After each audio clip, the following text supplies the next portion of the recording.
This Vevor 8-in-1 heat press is one of the best-selling heat presses on Amazon. It's going to handle t-shirts, hats, mugs, you name it, pretty much anything you're going to throw at it. But here's what's crazy. Despite being a budget option, it's finally a heat press that's not going to drag you down with slow heating and cumbersome operation like, say, this one will. This $260 machine outperforms a lot of professional presses that cost more than 3 times as much, yet it's designed for hobbyists. So how does the Vevor 8-in-1 heat press actually work? Well, it's surprisingly simple. The machine uses heat and pressure to transfer your design onto pretty much any material you can imagine. With its easy to use digital controls up front, you just set the temperature and choose the time you want to press, place your design on the workspace, and just let the machine do its thing. It gives you fast heating, consistent pressure, and most importantly, no failed pressings. So is the Vevor 8-in-1 heat press the best one you can buy for the money? Let's find out.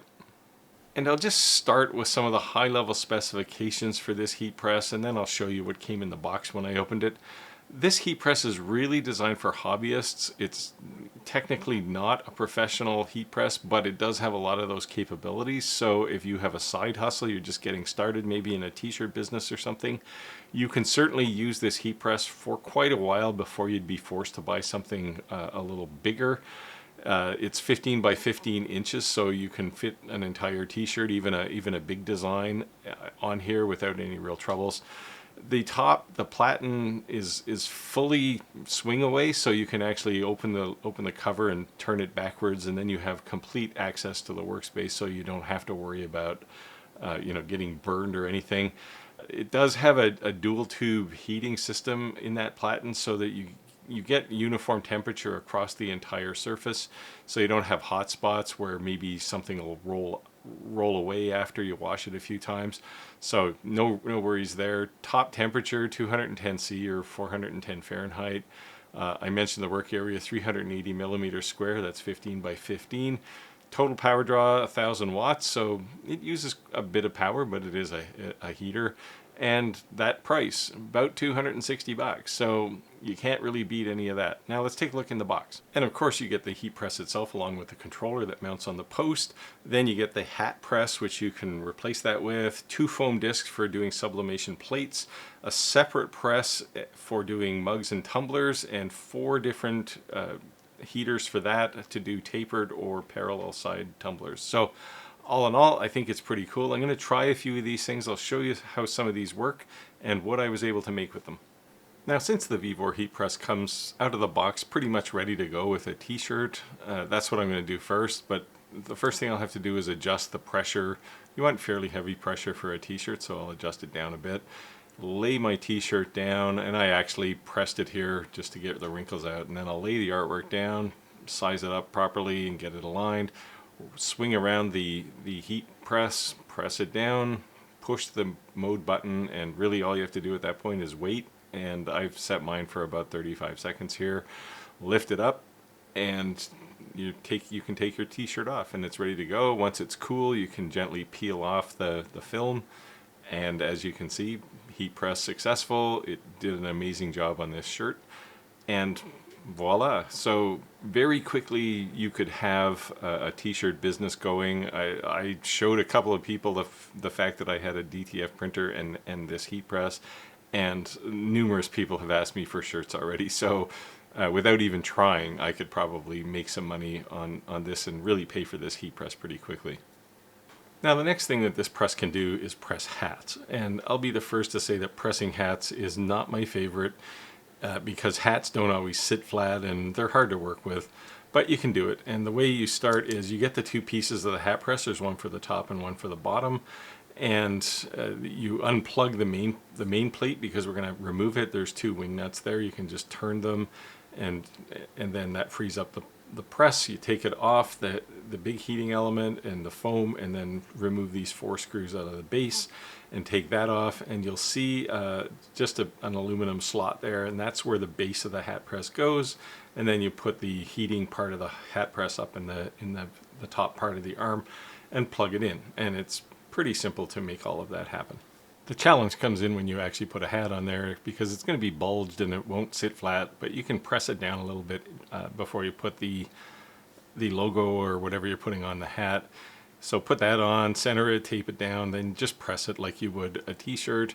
Now, you got to be careful here because if the hat moves at all, you're going to get some weirdness in whatever you press onto it, but you can see it actually works. And again, it's a cold peel, so you can take it off and you get a pretty spectacular hat out of all of this. So it's a challenge and it isn't my favorite. I think if you look at a lot of hat presses, they'll have some kind of a clamping mechanism for the hat to hold it tight. This one doesn't have that, and I think that's a bit of a drawback here. Now, for some people, the ability to press images onto either mugs or tumblers is very important. Now, normally you would do this with sublimation, but you can certainly do this with the Vevor 8-in-1 heat press. You basically have a separate carriage for heating things, and then you use one of the 4 different mug-sized elements, and you can just place it in there. It just fits in with friction, and press it down, and then plug it into the heat press itself. And pretty simple setup, and it's nice because you can actually do it remotely. You could also pull the power unit right off the heat press frame and just set it aside and use it that way if you don't want to have the big frame kicking around. So you can do that, and once you do that, then you can press something like a mug. And I don't have sublimation here, so this is actually just a DTF print. It's going to look nice, but it won't stick. So I just put the mug in after I taped it down, pressed it, and when I take it out, of course, it's very hot, and I can peel it off, and you'll see that it looks, pretty nice actually. Unfortunately, it isn't going to stick. So you can do that. Now you can also do things like water bottles and or tumblers, and that's just a case of again, same thing. I actually put the smaller mug heater on, and I need to adjust it even smaller because this bottle's a little bit smaller than the mug. Drop it in there, clamp it down, and again, just do the heat press as you normally would. And when you pull it out, you'll see that it looks surprisingly like the mug, but it's on metal. And again, this is DTF, it's not sublimation, so this won't stick, but it looks great, and you can certainly do that. So the heat press will handle round things quite nicely. Also, there's the tapered heaters if you have tapered mugs or something. Now, there's 2 other pieces for the Vevor 8-in-1 heat press that I haven't talked about yet, and that's these foam pads. Now, this is designed to put sublimation ink onto the bottom of a plate. Now, I don't have plates and I don't have sublimation ink in my printer, so I won't show you this, but those options are there, and if you do sublimation on plates, you can certainly do it with this heat press, which kind of makes it unique because not many presses will let you do this. I did, however, work on a different project to show you, which is just one more thing I can show you that this Vevor 8-in-1 heat press allowed me to do, and that's to put DTF print on coasters. And I will have a video coming up soon to show you how I actually did this in a lot more detail. If you have a press and a DTF printer, you'll be able to do this. I just dropped them into the heat press, and when I pull them out, they actually come out, they look remarkable. It makes them really pop, and if you're comparing this to, say, a laser engraved coaster, these things blow the doors off it. So it's just one more thing you could do if you're doing maybe craft markets and you do a lot of coasters. You can certainly do this. So it's summary time, and I guess the most obvious question to ask here is this Vevor 8-in-1 heat press worth owning if you have a side hustle or maybe just a hobby and you want to make some t-shirts or something? And I think the answer is yes. It certainly did everything I needed it to do, and it was definitely better than my previous heat press, the Cricut heat press, just from a convenience perspective and certainly from a heat up time. The price here is great for what you get. I think, at $260, you really can't go wrong. It's very popular on Amazon and generally gets good reviews. I never had any question on whether the price and the value weren't in line. There's definitely lots of flexibility here. Those 8 different tools that you can use, just allow you to certainly make all kinds of items, hats, shirts, even some crazy coasters. And I think finally on the pro side here, I think this is a great business starter. I mentioned that, I showed a couple people t-shirts that I'd made and people were asking how to get them. So I think there's a kind of a built-in business here that will allow you to pay this heat press off pretty quickly. Now that may apply to any heat press, it's just that this one is priced accordingly, so you wouldn't have to make too many t-shirts to pay for this press. Now, on the con side, there were a couple of things I want to call out here. Nothing major, but I did find swapping tools, particularly the main press with the hat press, a little tedious. There's 4 screws to remove, and you have to raise the whole arm up, which takes, it's just tedious. And that in itself isn't a huge deal, but if you're doing this every day, maybe you're making somebody a t-shirt and a hat, it's just going to be problematic if you have to do it more than, say, once a month.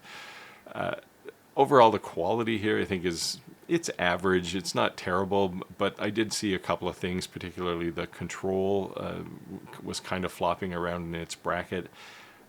I know why. It's designed to be able to remove if you're just taking the mug press and using that. But, I wouldn't expect precision machining here, but it just seems like you should be able to screw it down and kind of make it firm. And also, one of my mug presses, there was some glue on the edge and that kind of separated. I don't think it's causing any issues, but it just doesn't look all that great. And finally, you have to realize that this 15 by 15 inch press, it's a table press, and it's going to use space when you're not using it. So if you want something portable, this may not be the thing, but just be aware of the fact that it's going to take shop space and counter space in particular, which is always a premium in most shops. Anyway, I think overall it's worth buying. I if it was much more money, I'd say, well, maybe think about it, but I think it's priced right for what you get, and it works pretty well overall. Now, if you want to find out more information about this Vevor 8-in-1 heat press, or maybe you're in the market to buy one, I'll put an affiliate link in the description down below. Also understand that a heat press on its own really isn't all that valuable, so you need something to print. I'll put a video up in the corner here for a DTF printer that I used for all of the graphics that I showed here in this video that I pressed onto things. And go watch that, and I'll see you over there, and I'll say get out there, make your world, and I'll see you next time.